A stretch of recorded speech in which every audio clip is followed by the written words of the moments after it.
Residential proxies are a type of proxy that uses IP addresses provided by internet service providers. This is the main difference between residential and data center proxies, which are obtained from data centers.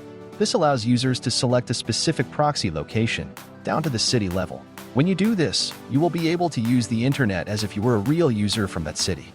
Let's try to figure out why this is necessary at the household level. By using a residential proxy, you can access content that is available in other countries, such as the American Netflix library, which is different from other countries. You can also save money on airline tickets by taking advantage of regional price offers. Now, let's talk a little bit about the legality of such proxies. Residential proxies are obtained by exchanging the traffic of real users for free access to certain applications.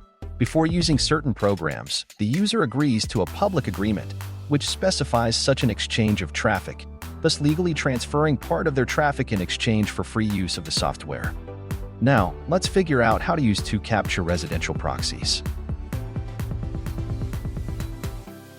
To get started, you need to log into the service. If you don't have an account yet, you need to create one. After that, on the main page, on the left, you need to click on the Proxy button.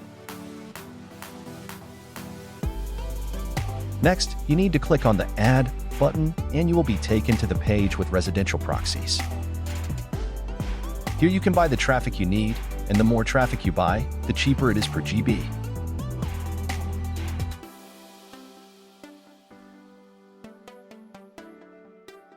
On the right, you can select the desired region, country, and city. There are also several preset settings for some anti-detection browsers, and below are code examples for integrating proxies in several programming languages. Exactly. It's all very simple and clear. Work safely.